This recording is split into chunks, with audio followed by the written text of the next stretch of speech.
Mister Bachchan cinema Harish Shankar దర్శకత్వంలో రవితేజ హీరోగా రాబోతున్న సినిమా ఇది ఆగస్టు 15వ తారీఖున థియేటర్లలో విడుదల కాబోతుంది. గబ్బర్ సింగ్, జిగర్ తాండా సినిమాల తర్వాత రైడ్ అనే బాలీవుడ్ సినిమాను మిస్టర్ బచ్చన్గా హరీష్ శంకర్ తెరకెక్కిస్తున్నారు. అసలు రవితేజ కోసం ఏరికొరమరి ఈ రైడ్ సినిమానే హరీష్ శంకర్ గారు ఎందుకు ఎంచుకున్నారు? అసలు రైడ్ సినిమా కథ ఏంటి అన్నది ఈ వీడియోలో చూద్దాం. 1980లో జరిగే కథ ఇది. అమయ్ పట్నాయక్ అనే సిన్సియర్ ఇన్కమ్ ట్యాక్స్ ఆఫీసర్ కథ ఇది. భార్య మాలిని పట్నాయక్తో పాటుగా లక్నోకు బదిలీ మీద వస్తాడు హీరో. లక్నోకు హీరో వెళ్ళిన కొద్ది రోజుల్లోనే అతడి ఇంటి ల్యాండ్లైన్ నెంబర్కు ఓ గుర్తు తెలియని వ్యక్తి నుంచి ఫోన్ కాల్ వస్తుంది. ఓ బిగ్ షాట్ మీద ఐటీ దాడులు చేసే దమ్ము మీకుందా? పక్కా ప్రూఫ్స్ నా దగ్గర ఉన్నాయి. రాష్ట్ర ప్రభుత్వమే అతడి జోలికి వెళ్లేందుకు సాహసించదు, కానీ మీకు ఆ దమ్ము ధైర్యం ఉంటే నేను చెప్పే అడ్రస్కు రండి అంటూ ఓ అజ్ఞాత వ్యక్తి హీరోకు ఫోన్ చేస్తాడు. తీరా చూస్తే గుడిలో ఓ భక్తుడిలా వచ్చి హీరో చేతిలో ఓ కవర్ను పెడతాడు. ఆ కవర్లో ఓ ఇంటికి చెందిన బ్లూ ప్రింట్ ఉంటుంది. ఆ ఇల్లు ఎవరిదో కాదు, ఉత్తరప్రదేశ్ రాష్ట్ర సర్కార్నే శాసిస్తున్న ఎంపీ రామేశ్వర్ సింగ్ది. ఒకరిద్దరు కాదు, ఏకంగా 25 మంది ఎమ్మెల్యేలు అతడి కంట్రోల్లో ఉంటుంటారు. అతను తలుచుకుంటే రాష్ట్ర ప్రభుత్వమే పడిపోతుంది. లక్నో చుట్టుపక్కల గ్రామాల్లో రామేశ్వర్ సింగ్ను దేవుడిలా కొలుస్తూ ఉంటారు. అతడి ఇంటికి వెళ్ళడానికి కూడా పోలీసులు జంకుతూ ఉంటారు. అలాంటి వ్యక్తి ఇంటి మీదే రైడ్కి వెళ్లే సత్తా ఉందా అంటూ ఓ అజ్ఞాత వ్యక్తి సవాల్ విసురుతాడు. అతడి ఇంట్లో 100 కోట్ల నల్లధనం ఉంది అనడానికి ప్రూఫ్స్ను కూడా చేతుల్లో పెడతాడు. ఇవే ప్రూఫ్స్ను ఉన్నతాధికారుల ముందు పెడతాడు హీరో. అయితే ఉన్నతాధికారి ఒకే ఒక మాట చెప్తాడు, నువ్వు ఎలాంటి వ్యక్తి మీదకు రైడ్కి వెళ్ళాలనుకుంటున్నావో తెలుసు కదా, నీ గురించి నాకు తెలుసు, నీ ధైర్య సాహసాల గురించి నాకు ఏమాత్రం డౌట్ లేనే లేదు. కానీ నాది ఒకే ఒక్క కండిషన్, నీతో పాటుగా రైడ్కు తీసుకెళ్లబోయే అధికారులు పోలీసుల ప్రాణాలకు ఎలాంటి హాని జరగదని మాటిస్తే దానికి బాధ్యత నువ్వు తీసుకుంటానంటే నాకు ఎలాంటి అభ్యంతరమూ లేదంటూ ఆ ఉన్నతాధికారి కండిషన్ పెడతాడు. ఆ కోటలోకి రైడ్కి వెళ్ళి ప్రాణాలతో తిరిగి వస్తారన్న గ్యారంటీ లేదు, ఆలోచించుకో అంటూ పదే పదే హెచ్చరిస్తాడు. డబ్బులు దొరక్క ఉత్త చేతులతో తిరిగి వస్తే పర్యావసనాలు దారుణంగా ఉంటాయని కూడా ఆ ఉన్నతాధికారి చెప్తాడు. లోకల్ పోలీసులు కూడా నీకు సహకరించకపోవచ్చు, ఆలోచించుకో అని ఉన్నతాధికారి చెప్పినా అన్నిటికీ నాదే బాధ్యత అని హీరో అనడంతో ఆ రామేశ్వర్ సింగ్ ఇంట్లోకి రైడ్కి వెళ్లేందుకు పర్మిషన్ లభిస్తుంది. అదే రోజు తన కొలీగ్స్తో రేపు తెల్లవారుజామునే వచ్చేయండి, మనం రైడ్కి వెళ్ళబోతున్నాం, ఓ బిగ్ షాట్ మీద మనం రైడ్ చేయబోతున్నాం అని హీరో చెప్తాడు. ఎవరు సార్ ఆ బిగ్ షాట్ అని కొలీగ్స్ అడిగితే ఇప్పుడు చెప్తే విషయం లీక్ అయిపోతుంది, చేరాల్సిన వ్యక్తులకు ఆ సమాచారం చేరుతుంది, ఎవరి ఇంటికి వెళ్ళబోతున్నామో రేపు తెలుస్తుందంటూ హీరో ఇంటికి వెళ్ళిపోతాడు. ఆ రోజు రాత్రి హీరోకు నిద్రే ఉండదు. భార్యకు జాగ్రత్తలు చెప్తాడు, ఎవరు తలుపు తట్టినా తీయొద్దని చెప్తాడు. పొద్దునే ఆఫీస్కి వెళ్ళిపోతాడు. ఉద్యోగులతో కలిసి కారులో బయలుదేరతాడు. ఆ కార్లు అన్నీ రామేశ్వర్ సింగ్ ఉండే ఊరు వైపు వెళ్తూ ఉండటంతో ఉద్యోగులకు వెన్నులో వణుకుపుడుతుంది. కార్లను మధ్యలోనే ఆపేస్తారు. సార్ ఏం చేస్తున్నారు మీరు చచ్చేది కాక మమ్మల్ని చంపేస్తారా? మీరు వెళ్తే వెళ్ళండి, మేం రాత్రం రాము అని తేల్చి చెప్పేస్తారు. అక్కడ చిన్నపాటి డ్రామా నడుస్తుంది.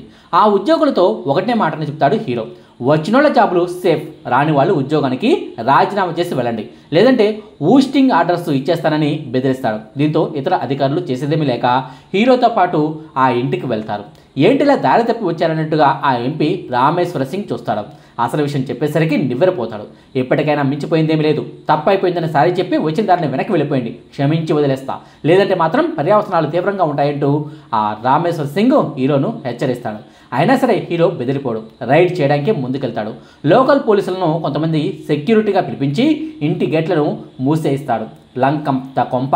రామేశ్వర్ సింగ్ తమ్ముళ్ళు, చెల్లెళ్ళు, వాళ్ళ కుటుంబాలు, మనవళ్ళు, మనవరాళ్ళు, ఇలా పెద్ద ఫ్యామిలీయే ఆ బంగ్లాలో నివసిస్తూ ఉంటుంది.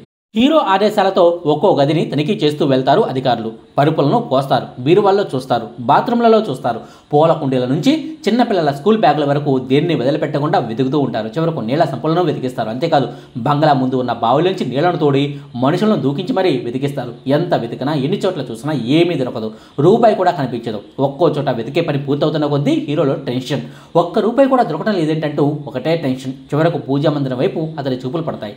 రామేశ్వర సింగ్ కుటుంబం అంతా కూడా ఆ హీరోను అడ్డుకుంటుంది. మా కులదైవం పూజా మందిరంలోకి వెళ్ళడానికి మీరు వీల్లేదంటూ అడ్డుకుంటారు. మొదట్లో రామేశ్వర సింగ్ కూడా వ్యతిరేకిస్తాడు. చివరకు హీరో పట్టుదలను చూసి సరే పో అని వదిలేస్తాడు.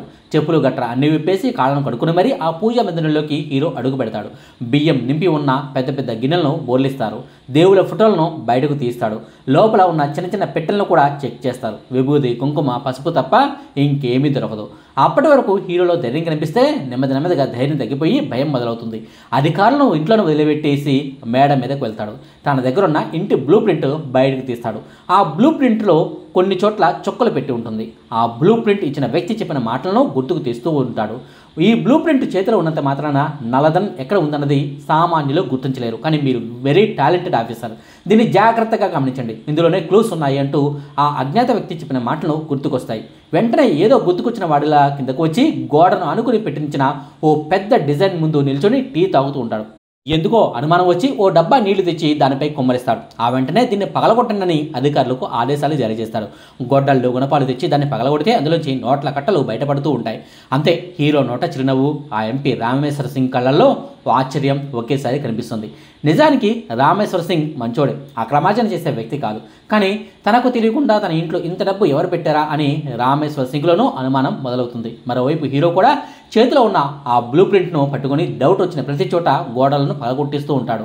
ఆ బ్లూ ప్రింట్ను పట్టుకొని తిరుగుతూ ఉంటే అదే ఇంట్లో ఉండే ముసలామె ఆ పేపర్ను హీరో చేతిలోంచి లాక్కుంటుంది. రామేశ్వర సింగ్ కన్న తల్లి అయిన వృద్ధురాలు ఆ బ్లూ ప్రింట్ను తీసుకొని చూసి అవాక్ అవుతుంది. మా ఆయన ఈ ఇంటిని కట్టినప్పటి డిజైన్ ఇది, నా కొడుకులు మనవాళ్ళు మనవరాలు అంతా ఈ ఇంటిని మొత్తాన్ని మార్చేశారు, వాస్తులు గీస్తులు అంటూ ఏవేవో కారణాలు చెప్పి వాళ్ళకిష్టం వచ్చినట్టు ఇంటిని మార్చుతున్నారంటూ వాపోతుంది. అవసరం లేకుండా కొన్ని చోట్ల మెట్లు కట్టారు, పిల్లర్లు కట్టారంటూ ఎదురుగా ఉన్న మెట్లను పక్కనే ఉన్న ఓ పెద్ద స్తంభాన్ని చూపిస్తుంది. వాటిని చూసి హీరో కూడా డౌట్ వస్తుంది. అంటే ఈ బ్లూ ప్రింట్లో లేని నిర్మాణాలన్నీ కూడా నల్ల డబ్బు ఉన్న స్థావరాలే అన్నమాట అని హీరోలో బల్బు వెలుగుతుంది. వెంటనే ఆ మెట్లను పగలగొట్టిస్తాడు. బంగారు బిస్కెట్లు బయటపడతాయి. ఆ స్తంభాన్ని కూడా పగలగొట్టిస్తే నోట్ల కట్టలు, బంగారు నగలు, వెండి అంతా బయటపడుతూ ఉంటుంది. ఆ ఇంటి బ్లూ ప్రింట్ చేతిలో పెట్టుకుని అవసరం లేని గోడలు, పిల్లర్లు, మెట్లు అన్నీ కూడా పగలగొట్టిస్తూ ఉంటే లెక్కలేనంత నల్లధనం బయటపడుతూ ఉంటుంది. ఒకనొక దశలో రామేశ్వర సింగ్ అయితే ఫ్యామిలీని అంతా ఒక్కచోటకు తెచ్చి అసలు నా వెనక ఏం జరుగుతుంది, ఇంత డబ్బు మన ఇంట్లోకి ఎలా వచ్చింది, నా పేరు చెప్పి నాకు తెలియకుండానే ఇంత అక్రమాలు చేస్తున్నారా అంటూ ఫైర్ అవుతాడు. అంతేకాదు ఆ ఐటీ ఆఫీసర్కు మన ఇంట్లోంచే ఆధారాలు వెళ్ళాయి, ఎవరు ఆ పని చేశారో నాకు తెలిసిన మరుక్షణమే ప్రాణాలు తీసేస్తానంటూ బెదిరిస్తాడు. అంతేకాకుండా హీరోని పిలిచి మాట్లాడతాడు. కాంప్రమైజ్ అవుదామంటూ లంచం ఆఫర్ చేస్తాడు. హీరో వినకపోవడంతో గొడవ పెట్టుకుంటాడు. ఇంట్లో ఒంటరిగా ఉన్న అతని భార్య మీదకు గూండాలను పంపిస్తాడు. తన తోటి అధికారులను పంపించి ఆమెను ఎలాగోలా కాపాడుకుంటాడు హీరో. ఇంతటితో వదిలేస్తే నిన్ను వదిలేస్తానంటూ హీరోను మరోసారి బెదిరిస్తాడు. దీంతో హీరో ఓ పని చేస్తాడు. నువ్వు కావాలంటే ఎవరికైనా ఫోన్ చేసుకో అంటాడు. హీరో ఉన్నతాధికారికి ఫోన్ చేసినా ఫలితం ఉండదు. మీ ఇంట్లో రైడింగ్ పని ఇప్పట్లో అవ్వదు, 2-3 రోజులు పడుతుంది, అప్పటి వరకు నీకు టైం ఇస్తున్నా, ఎక్కడికి వెళ్తావో వెళ్ళు, ఎవరు కాళ్ళు పెట్టుకుంటావో పట్టుకో, అధికారుల నుంచి ఆదేశాలు వస్తే అన్నీ ఇక్కడే వదిలేసి వెళ్ళిపోతా అంటాడు హీరో. దీంతో రామేశ్వర సింగ్ కారు తీసుకుని బయటకు వెళ్తాడు. నేరుగా సీఎం దగ్గరికి వెళ్తాడు. ఐటీ డిపార్ట్మెంట్ సెంట్రల్ పరిధిలో ఉంటుంది, నేనేం చేయలేనంటూ సీఎం చేతులు ఎత్తేస్తాడు. ఇక్కడైతే పని కాదులే, ప్రధానమంత్రి ఇందిరాగాంధీ దగ్గరికి వెళ్ళు, ఆమె చెప్తే తప్ప ఇంకెవరో చెప్పినా పనవదు అని తేల్చి చెప్తాడు సీఎం. దీంతో వెంటనే రామేశ్వర సింగ్ ఢిల్లీకి బయలుదేరతాడు. పీఎం ఆఫీస్లో తిష్ట వేస్తాడు. గంటల కొద్దీ నిరీక్షించిన తర్వాత పీఎం గదిలోకి అతనికి పిలుపు వస్తుంది. మేడం, నా సమస్య ఇది అంటూ అసలు విషయం చెప్పి మీరు ఒక్క మాట అతనికి చెప్తే చాలు అని రిక్వెస్ట్ చేస్తాడు రామేశ్వర సింగ్. ఇదేంటని సెక్రటరీ వైపు చూస్తే, మేడం, యూపీలో మన ప్రభుత్వం నడవాలంటే ఈ పని చేసి పెట్టాల్సిందే అని చెప్తాడు. సరేనని ఇందిరాగాంధీ కూడా కన్విన్స్ అయ్యి రామేశ్వర సింగ్ ఇంటికి ఫోన్ చేస్తుంది. పీఎం ఆఫీస్ నుంచి హీరోకు ఫోన్ కాల్ వెళ్తుంది. Hello, I am prime minister of India అంటూ చెప్పి మీరు రూల్స్ ప్రకారమే వెళ్తున్నారని తెలుసు, బట్ వేరే లీగల్ మార్గాల్లో వెళ్ళండి అంటూ ఇందిరాగాంధీ హీరోకు స్వయంగా ఫోన్ చేసి చెప్తుంది. దీంతో హీరో సరే మేడం అని చెప్తూనే చివర్లో ఒక ట్విస్ట్ ఇస్తాడు. మీరు ప్రధానమంత్రి అని నాకు గ్యారంటీ ఏమిటి? ఎవరో ప్రధానమంత్రిలాగా ఫోన్ చేసి కూడా మాట్లాడే ప్రమాదం ఉంది కదా, కాబట్టి ప్రధానమంత్రి ఆఫీస్ నుంచి ప్రధాని సంతకంతో ఈ రైడ్ను ఆపేయమంటూ అధికారికంగా ఓ లెటర్ నాకు పంపిస్తే నేను ఇక్కడితో అంతా వదిలేసి వెళ్ళిపోతాను. రూల్స్ను పాటించే వ్యక్తిని నేను. రూల్స్ ప్రకారం పీఎం ఆఫీస్ నుంచి లెటర్ వస్తేనే ఈ రైడ్ను ఆపేస్తాను అంటూ షాక్ ఇస్తాడు. దీంతో పీఎం కూడా సైలెంట్ అయిపోతారు. రూల్స్ ప్రకారమే అతను వెళ్తున్నాడు, రూల్స్కు అగైనెస్ట్గా వెళ్తే మనం జోక్యం చేసుకుందామంటూ ప్రధానమంత్రి కూడా సైలెంట్ అయిపోతారు. రామేశ్వర సింగ్ ప్లీజ్ మేడం అని ఎన్నిసార్లు పిలిచినా పీఎం నుంచి రెస్పాన్స్ ఉండదు. దీంతో రామేశ్వర సింగ్కు ఫ్యూచర్ అర్థమైపోతుంది. వ్యవస్థలు, సీఎం, పీఎం కుర్చీలు అతన్ని ఆపలేవని తేల్చేసుకుంటాడు. నేరుగా ఇంటికి వచ్చేస్తాడు. అప్పటికే 3 రోజుల పాటు ఇంట్లో తనిఖీలు జరుగుతూనే ఉంటాయి. 100 కోట్లలో డబ్బు బయటపడుతూ ఉంటుంది. ఇంటికి వచ్చిన రామేశ్వర సింగ్ నేరుగా కుర్చీలో కూర్చొని హీరోను బెదిరిస్తాడు. నువ్వే గెలిచావని అనుకోవద్దు, నువ్వు పట్టుకున్న ఈ డబ్బుతో బయటకు వెళ్ళగలను అని అనుకుంటున్నావా? ఒక్కసారి ఇంటి మేడ మీదకు ఎక్కి చూడు. చుట్టుపక్కల 10 ఊళ్ళ మంది జనం, నన్ను దేవుళ్ళ కలుచే కార్యకర్తలు, నన్ను ఒక్క మాట ఎవరైనా అన్నా కూడా వాళ్ళ ప్రాణాలు తీసేసే అనుచరగణం ఎలా తరుముకుంటూ వస్తున్నారో చూడు. నా ఇంటికే వచ్చి నన్ను ఇబ్బంది పెడుతున్నామని, నన్ను అప్రదక్ష పాలు చేస్తున్నామని వస్తూ వాళ్ళతో చెప్పా. వాళ్ళు కోపంతో రగిలిపోయి ఉన్నారు. వాళ్ళ చేతిలోని గొడ్డళ్ళు, గడపార్లు, కర్రలు చూడు. నీ పక్కన ఉన్న 10 మంది పోలీసులు వాళ్ళలో ఎంతమందిని ఆపగలరు? నా ఇంటి మీదకు రైడింగ్కి వచ్చిన వాళ్ళంతా సవాలైతే వెళ్తారు, చూసుకో అంటూ నట్టింట్లో కుర్చీ వేసుకుని కూర్చొని వేడుక చూస్తూ ఉంటాడు. ఓవైపు 100 కోట్ల డబ్బు, మరోవైపు తరుముకుంటూ చెప్పుకుంటూ వస్తున్న ప్రజలు. ఇంకోవైపు మన సిబ్బంది ప్రాణాలకు నాది ష్యూరిటీ అంటూ పై అధికారులకు హీరో ఇచ్చిన మాట. దీంతో హీరోకు ఏం చేయాలో పాలుపోదు. ఇంటి వెనుకగా ఓ దారి ఉందని తెలిసి అతి కష్టం మీద తన సిబ్బందిని ఆ ఇంట్లోంచి సురక్షితంగా బయటకు పంపిస్తాడు. హీరో మాత్రం వెనక్కి వెళ్ళిపోతాడు. సార్ మీరు రండి సార్, మా మాట వినండి వేడుకున్న హీరో మాత్రం రామేశ్వర సింగ్ ఇంట్లోకే తిరిగి వెళ్తాడు. ఉన్నతాధికారులకు ఇక్కడ జరిగిందంతా ఓ మాట చెప్పి ఫోర్స్ పంపించమని నేను చెప్పానని చెప్పండి అంటారు. ఇంట్లోకి వెళ్తూ కత్తులతో దాడి చేస్తున్నా, కర్రలతో కొడుతున్నా, అడ్డొచ్చిన వాళ్ళను ఎలాగోలా తప్పించుకుంటూ ఓ గదిలో దాక్కుంటాడు హీరో. మరి కాసేపట్లో ఆ గది తలుపులు బద్దలవుతాయనగా హెలికాప్టర్లలో ఫోర్స్ దిగుతుంది.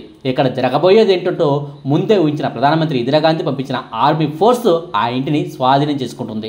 ప్రజలను కంట్రోల్ చేసి హీరోను కాపాడి రామేశ్వర్ సింగ్ను అరెస్ట్ చేయిస్తుంది. దీంతో కథ సుఖాంతమైపోతుంది. చివరిలో హీరో భార్య అడుగుతుంది, అసలు ఆ ఇంట్లో అంత డబ్బు ఉందని ఎవరు చెప్పారని అడిగితే భార్యకు కూడా సోర్స్ గురించి చెప్పకూడదు అంటాడు హీరో. ఆ ఇంటికి ఇష్టం లేని పెళ్లి చేసుకుని కోడలిగా వెళ్ళిన ఓ యువతి తన ప్రియుడి ద్వారా ఆధారాలను హీరోకు చేరవేచిందన్న విషయాన్ని క్లైమాక్స్ సీన్లో చూపిస్తాడు. ఇది రైడ్ సినిమా కథ. సినిమా స్టార్టింగ్ నుంచి క్లైమాక్స్ సీన్ వరకు చాలా గ్రిప్పింగ్గా ఉండే ఈ సినిమాని ఇప్పుడు హరిశంకర్ రీమేక్ చేస్తున్నారు. మిస్టర్ బచ్చన్గా తెరకెక్కించారు. 40 కోట్ల రూపాయల బడ్జెట్తో ఈ సినిమాను నిర్మిస్తే 2018 సంవత్సరంలో విడుదలైన ఈ సినిమాకు ఏకంగా 155 కోట్ల రూపాయల కలెక్షన్లు వచ్చాయి.